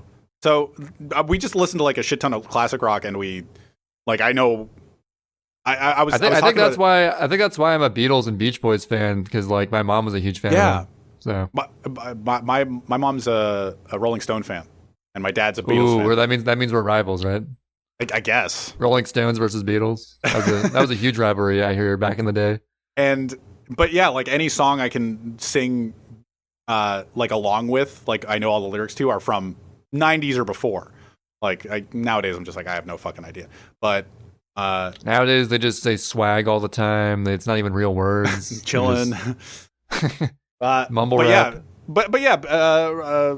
I guess rest in peace Betty White. Because I've seen her on like everything. Like I read some article after she, like on Twitter, it's just like, oh, she became, or she had a resurgence in her career when The Proposal came out with Sandra Bullock and Ryan Reynolds, and I'm sitting there going like, shut the fuck up. Like, she's been around forever. The Proposal did nothing. Or, like, she like, I don't know, maybe some people would just like, oh, this woman, whatever. But, I don't know. Like, that was such a weird quote to see, like, to read. It's just like, The Proposal? The hell, Golden Girls. She's Mary Tyler Moore. What? And I'm just sitting there going like, maybe I'm old-minded, whatever. But old-minded. But yeah, so that's news. That's the newsiest news we've ever newsed on here. Also, Sidney Poitier died. What? Today or yesterday? Do you know who Sidney Poitier is? Nope. He was the first black actor to get an Oscar, get an actor. Oh, get an actor. Yeah, but like I've seen a few of his movies, but like back also like watching Turner Classic Movies with my mom, like a bunch of old movies with him in it, and it's just like, I don't know, just was he good? Yeah. Sick. I've only seen rest in peace. Like a very small amount of movie, but like I feel like it would be disrespectful to be like, oh, Betty White died, and then not mention the fact that Sidney Poitier died, and Sidney Poitier was a massive influence to a lot of people. And I know this is very, very newsy and not like what we really talk about, but it's late enough in the podcast and nothing matters at this point. Yeah. Once you pass like the hour 30 mark, it's sort of like it's like a free for all. But yeah, they made it very far. 99 years for Betty White and 94 for. See, this is like Poitier. this is a very philosophical thing. Like, do you ever eventually get to an age where once you pass a certain age and you die, it's like, yeah, okay, that's fine. Like, it's been long enough. Yeah, you get to a point, it's just like a life well lived.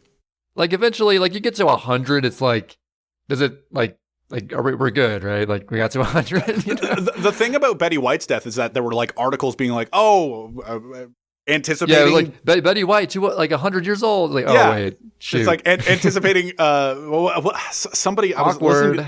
I think I was listening to the Yard podcast last night, and they were just like they were talking about it, and just like, oh yeah, there was a lot of like trending on Twitter for almost getting. Or not almost getting, but like, oh, she's about to turn 100, and then she said, or what they say? They said, I think they made like a magazine cover about it and stuff. Yeah, but then the Yard podcast was saying like, but Betty White turned to the world and said like, you thought, or like something like that. Nah, and then, but I don't know. It's just, I don't know. It's a weird thing to say, but I've never lived in a world without Betty White, and it's not that different right now, but like, I don't know. It's just sad. Yeah. I'm trying to think of like which celebrity death impacted me the most. What was that one that was like fairly, who was it? David Bowie. Oh yeah, him. That's a big one. Shoot. It's on the tip of my tongue. You just keep talking about random stuff. I know that talking about celebrity deaths. What was it? Prince, David Bowie, and fuck the guy who plays Snape. I feel so disrespectful just saying the guy who plays Snape. Dude, I don't know what I suck with actors' names. See, it's interesting. Like in the moment, I would be able to be Alan Rickman. I had to look it up. My bad. But like Galaxy Quest and stuff, I know they all died like in a very small time, like very condensed time together, or like the same year. And I was just like, man, that's massive. Like all three of them gone. But that was like however many years ago. I know that. Like I don't think I thought about it because trending today is like the anniversary of David Bowie's death, but I know like I love a bunch of his music. Prince, I like a few songs. I'm not trying to rank them based on like how much I care, but like top 10 anime deaths. Yeah. It was Norm Macdonald. That's what I was thinking of. Oh, Norm Macdonald. I started like appreciating his comedy like about a month before he actually died, and like hearing that he died, it was like actually like it pretty like heavily impacted me. I was like, damn, dude. I was like just becoming a fan of him, and then shit, you know. Hey, cherish who cherish thy father and mother. Cherish your life, I guess is what I'm saying. But yeah, okay, that's part of the news. So the news on my list is, so anyway, video games. Literally quotes, new twist Mario Kart in development, reveal as soon as this year. Betty White dies. That's we got some range on here. I'll say that. And then I kind of want to mention this Pokimane banned for watching Avatar. I know that's a fucking weird. What? Wait, yeah. Avatar: The Last Airbender? Yep. I mean, like on stream? Yep. You can't just like watch. Can you just like watch cartoons on a stream? Like that's copyright stuff, right? People are really back and forth on this. See, I think it's okay to react to a YouTube video. Yeah. But if it's like a licensed, like you couldn't just like watch South Park on your stream. Like that's like heavily copyrighted. Yeah, but we were talking about I think we also then again, South Park is available for free online on their website. So okay. I don't know. But like lately, apparently we're in the like TV react trend on Twitch. I was reading about it a little earlier. Dude, that's just like, if that's legal, that's just like printing money. Like, people are just gonna watch it for the show. Like, they don't even care about the streamer probably. But it's interesting, like, XQC reacting to Hell's Kitchen, and like everybody reacting to Hell's Kitchen. Those are on YouTube though. Are they? I believe doesn't Gordon Ramsay just have like upload like all his kitchen nightmares highlights and stuff and everything? I don't know. I haven't been watching XQC I feel like that's react. A thing, but like if it's just like an actual like cartoon, I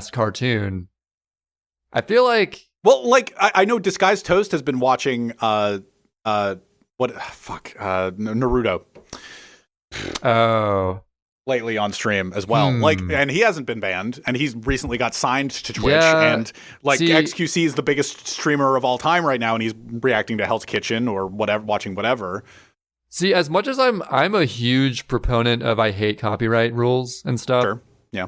Like I hate the VODs getting muted from music. I think putting more music out there, you know, Nintendo taking stuff down is silly. I think people should just like embrace the putting out of stuff some more. Mm-hmm. Yeah. But I don't know, something about just like reacting to a show, like where do you cross the line of how much reaction do you need? Do you just need like your face there, like you chime in like once every 10 minutes? And it's essentially just you're watching the show then, or what? I have watched some Hassan react videos, and parts of it are literally like large swaths of some of them are him not even there. He's not even there. Yeah, so it's like, where do you draw the line? It's like, it's a big gray area. Yeah, I don't know. But like, I'm not I watch a lot of Mizkif, or I watch a fair bit of Mizkif. I watch like, some Ludwig. I'm paying a pretty penny monthly to watch The Sopranos right now. Yeah. Which, by the way, really good show. I'm really enjoying it. But like, I'm paying like for HBO Max and stuff to watch it. But to be able to just stream that for free and quote unquote react to it, maybe not even be there half the time, would that be fair to them? Like it's like, who knows? So but then also you have like, sure, Pokemon got banned, but then you're just like, oh yeah, Twitch ban. Like, oh it's, she's Twitch, off for 2 days. Yeah. Also, Twitch bans mean literally nothing. That's Twitch ban, if you're a big enough streamer, equals vacation, and then return to like.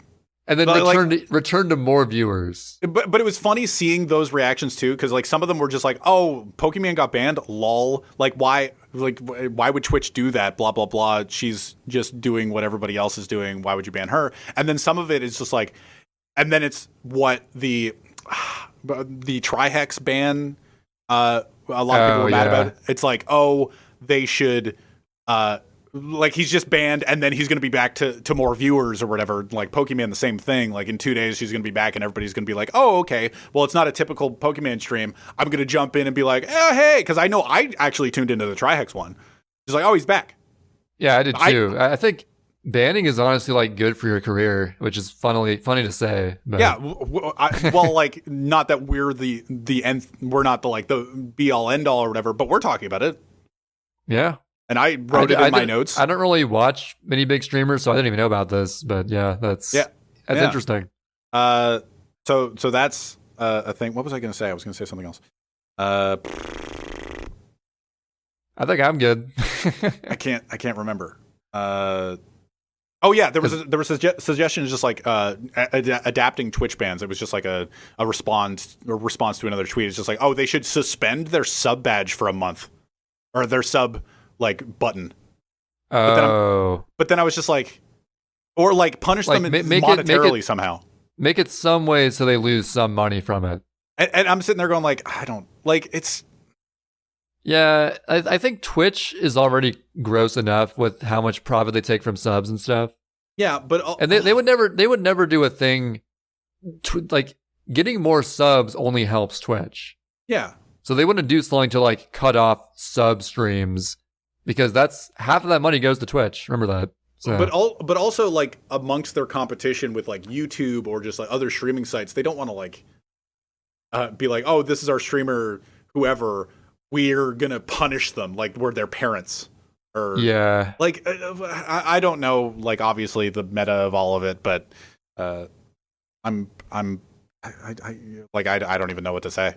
I don't know. Banning's is sitting in a hot tub still cool?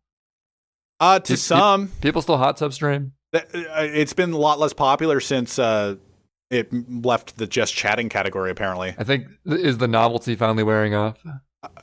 I no, it definitely has worn off for sure. But I know that Amaranth was talked about it, and she was just like, whenever they remove whatever trend that either she has started or somebody like whatever trend she's participating in, whenever they separate it from just chatting, it's just like make it their own category. Like what was it, beaches?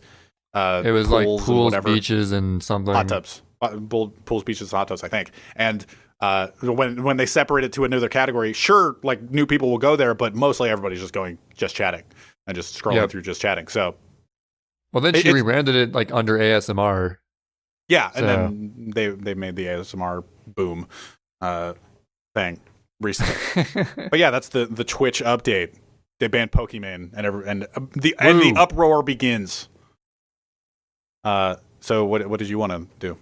No, I'm good. I think this is a good ending point. It's been almost 2 hours. Okay, sure.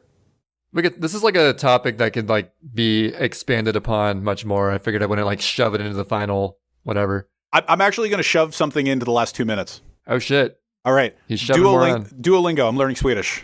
Yes. Speedrunning is. I'm learning Swedish. I'm in the Diamond League, which is the top, the peak of Duolingo. And is there like champ and stuff? There's champ and stuff. Is there champ and stuff? No. What's beyond Diamond? Nothing. I'm here. You're in the highest tier, bro. I'm in the highest tier. Well, Holy shit. It's just you have to put in multiple hours of Duolingo. It's learning a language. It's not like people don't treat it as a video game. It's not like you can't be the grandmaster of Swedish. I'm technically I'm not a grandmaster of Swedish. I'm a grandmaster of earning experience points within Duolingo. Okay, that makes sense. But so I'm in the peak category, or the peak league, and Props. it is so much harder to keep up. Like I'm on barely out of demotion zone because I've like to get back to Obsidian, which is the tier 2 league, but I'm just like on the cusp of being demoted constantly, even though I have more experience points than I usually do to like get to the next league. So like I'm in the category of people that actually take it seriously now. And wow. and judging by the first day that, or like the person that is at the top of Diamond League right now has 11,000 or 15,500 experience points. I'm actually going to double check right now.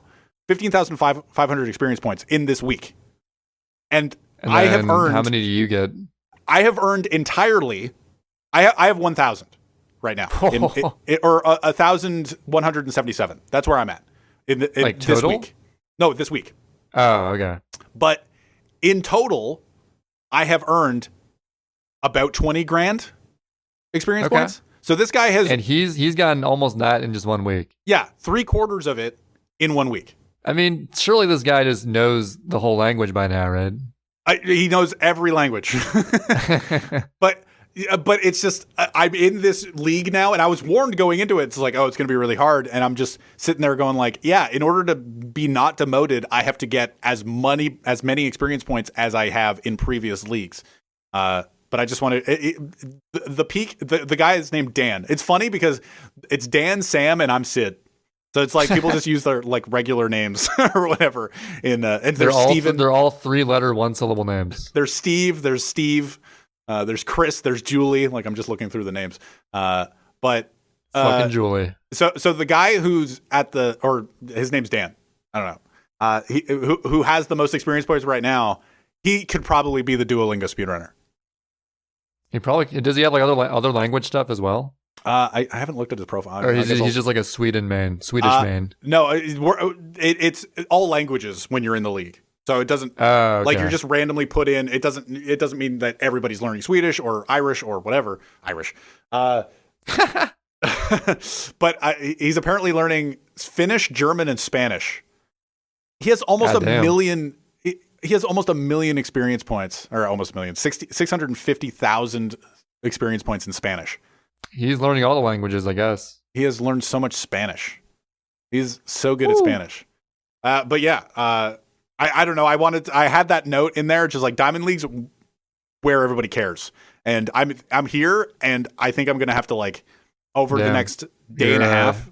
You're with the big boys of language learning. I over the next day and a half, I'm going to have to do like a 3-hour grind session or like a multiple hour grind session. I don't know. I just kind of grind it out. But yeah, that's my Swedish update. Eventually, you'll reach a point where you know it well enough, you can just ditch the app and you can just speak the language.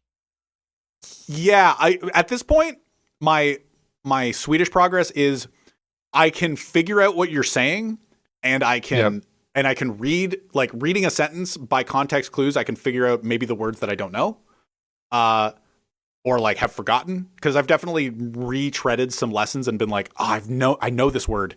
Fuck. But like, and it's just like, I know this word. What is it? And then I could figure it out by context clues. But writing a sentence on its own, conjugations are just fuck me up, or like connecting words where like literally the 2-letter words where it's like at, or like just connecting two participles within a sentence, and just that, or for, or to, like towards, or like just things in those like those words, because they keep being like interchangeable and mean totally different things within certain contexts, and that's really difficult for me. But that's my progress right now. I'm periodically plateauing, but I'm like getting through it and making it work. Yeah, you can't just make progress forever. That's not how nothing works like that. Also, I've been like going through just quick, like bullet end of podcast. I've been grinding Joseph Anderson content. Nice. and just Just watching like all of it. background noise or like watching it intently? Listening to it while I'm like eating in the morning, and I've been listening. I've watched like the first hour of his Witcher review. I've listened to and watched. Like, having YouTube Premium is so nice because I can just kind of have it in my pocket and not have it like. Oh, dude, playing. yeah, I love YouTube Premium. It's so nice, and people talk shit about it. YouTube Premium is kind of nice. But yeah, I've watched all the Witcher stuff. Because KO talking shit about it actually made me want to watch it. So the reverse psychology. If he was reverse psychologying me, then it worked. But he doesn't. He does not like that he's working on the Witcher stuff. But yeah, I don't really like care that much about it. It's kind of interesting, some bit. But I'm like, if I actually played this game, I'd probably get more out of this. Yeah, for sure. I don't think I have any part of me that's just like, oh, I'm getting Uncharted spoiled for me or Witcher spoiled for me. I'm just like, oh, okay, this is interesting. Yeah, I know if I were to play a Witcher game, I'm only going to play the third one. So like videos about the first two, I'm like, yeah, whatever. I'll watch them. They're kind of archaic now, so. But yeah, that's my quick rundown of what I've been up to lately. And cool. Speedruns. Sorry to. It could have been better to just end it on the news segment, but I don't know. I just kind of wanted to. No, we don't want to end on Betty White died. Okay, bye. Roll credits. The end. All right, if you want to. But yeah, we're on Spotify and Google Podcast and the YouTube channel SidNTrey.